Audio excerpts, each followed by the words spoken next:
Mbak Kinan ini sedang mempersiapkan pernikahannya dengan calon suaminya yang kita sebut aja namanya Mas Wisnu ya. Nah di waktu yang sama Wak, Mbak Kinan ini lagi pula nyiapin wisudanya untuk kelulusannya di salah satu perguruan tinggi negeri di Bandung. Karena dia ini masih sering bolak-balik ke kampus, jadi Mbak Kinan ini memutuskan untuk tetap stay aja dulu di kosnya sementara waktu di Bandung kan. Dan sesuai rencana pernikahannya dengan Mas Wisnu ini akan diadakan di Jakarta 5 hari setelah Mbak Kinan ini wisuda. Jadi memang mepet kali lah waktunya. Kebayangkan kalian gimana hektiknya Mbak Kinan waktu itu. Nah, dan berhubung Mbak Kinan ini masih harus melalui ujian akhir, yudisium, dan juga wisuda dengan jadwal yang cukup padat, hampir semua persiapan pernikahannya itu disiapkan oleh keluarga besarnya dia. Dan Mas Wisnu pun pada saat itu lagi sibuk-sibuknya kerja kali Wak. Kebetulan tempat kerjanya Mas Wisnu ini juga ada di Bandung. Nah tapi rencananya beberapa minggu setelah pernikahan Mas Wisnu ini juga akan ditugaskan ke luar negeri selama 1 tahun. Nah sebelum ditugaskan ke luar negeri inilah Mas Wisnu ini pun harus menyelesaikan proyek yang memang lagi dikerjakannya pada saat itu. Pokoknya semua urusan kerjaan di Bandung tuh harus segera diselesaikan lah gitu sebelum akhirnya cabut ke luar negeri. Dan alhasil apa ya, Mas Wisnu pun jadi sering lembur Wak, dan beberapa kali pun harus dinas keluar kota. Nah karena kesibukannya itu semua urusan surat menyurat izin pernikahan dan lain-lainnya diurus juga sama keluarganya Mas Wisnu. Jadi memang pada saat itu antara Mbak Kinan sama Mas Wisnu ini memang lagi sibuk-sibuknya lah Wak. Mbak Kinan lagi sibuk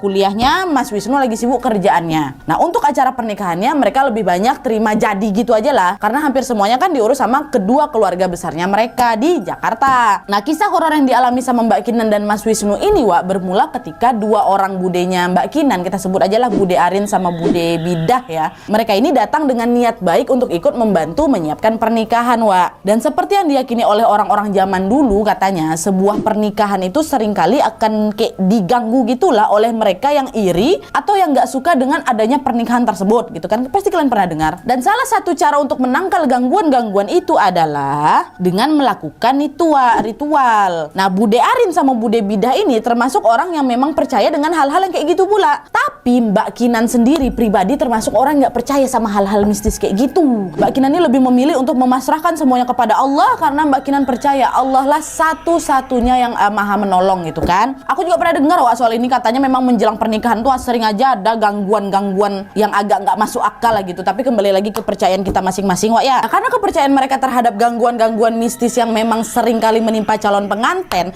mereka pun memintalah bantuan dukun langganan mereka untuk membuat kayak pelindung gitu lah Wak yang menjaga pernikahannya Mbak Kinan nanti. Dan selain minta dibuatkan pelindung, Bude Arin sama Bude Bidah ini juga minta agar selama pernikahan ini berlangsung Mbak Kinan ini bisa kelihatan lebih cantik, anggun, luwes gitulah. Akhirnya setelah mereka meminta bantuan ke dukun tersebut, Mbak Kinan ini pun disuruh untuk menjalankan sebuah ritual